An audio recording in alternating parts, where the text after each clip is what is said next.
The Hornets and the Lakers, and Kobe did what Kobe does. Again, 3 straight 50-plus games. You don't have to really think too hard to know Kobe's going to be ready for this one. Early on, Tyson Chandler gets the score there. That opens the scoring in this game, but it would get real good for Kobe, who got hot early, and that's been his mantra throughout these past few games, is able to hit the basket there. And by the time the first quarter was over, he was already at 13 points, guys. And you notice there's no double teaming going on. When I wonder, when Kobe comes into your town on this kind of a run, do other players come up to him and say, hey, are you you're not going to score in our house like that? Well, he did like that. Kobe right there with the score. He had 27 in the first half. Hornets able to close the half strongly. It's Devin Brown for 3. He had 14 on the night. So New Orleans led by 1 at the half. So advantage Hornets so far. In the third, Kobe keeps smoking. Helped the Lakers take a lead. He scored 17 points there in the third, while the Hornets scored only 18. So he scored 1 fewer point than the other team. And you wonder why I said his name so many times. Kobe, Kobe, Kobe. Guys in New Orleans are probably having nightmares because this guy's pretty darn good. Lakers up a dozen through 3. Hornets able to keep it close. So is this guy. There it is, Chris Paul, nice move with the lay-in. His team down 9, though. Kobe's hot, remember, off the oxygen rock now. It's Tyson Chandler getting the board, and he'll be able to score here. It's like a pass to Chandler, who has 22 and 22. And that's what's unfortunate. This is getting lost in this game. Tyson Chandler, who's having a great season after a disappointing time in Chicago, 22 points, 22 boards. That's the historic shot by Kobe. Gave him 50 in the game, so now 4 consecutive games, hitting the big 5-0, and then he draws the D, finds Kwame Brown. Of course they're going to pay attention. He had 4 guys around him. So he found the open man. If guys had made shots, Kobe could have had 7 or 8 assists because guys were wide open. They didn't make shots.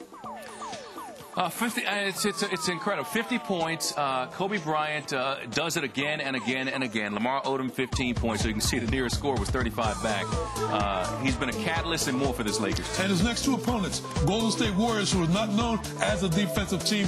What's the over and under for Kobe there? And then it's Memphis. Just lit them up. Yeah. He just lit them up the other day. You mean Don Nelson is not devising a Kobe anti-Kobe defense? And as I said to Roy earlier, when you start ball games, I know players out on the floor pre-game warm-up and during the early part of the game. Kobe, you're not getting 50 in that house. You're not getting 50 on us. Right. I know the guy's talking trash. Well, here's Kobe talking after the game. Let's see what he had to say. For this 4-game winning streak, you guys lost 7 in a row, but you were still Kobe Bryant. You were scoring around 30 points a game. 4 games in a row now of 50-plus. What changed? You know, I keep going back to Luke and Lamar, you know, coming back, and Kwame. You know, Kwame's like, he's like an offensive lineman. You know, he just, moves around, sets great screens, gets me free, and I'm able to knock down shots.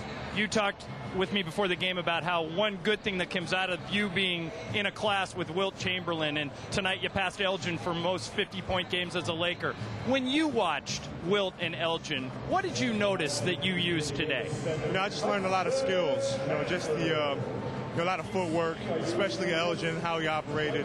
And, I learned a lot at an early age, and I try to incorporate it in my game. So I think it's great for young players now to hear the names of Elgin Baylor and Wilt Chamberlain and some of the others so that they can learn from as well. You ever been this hot over a week like you've been this week?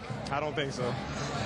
It's great stuff, man. Before I let you go, they're going to come back to New Orleans next year for the whole season. I know you got out, walked around the city a little bit today.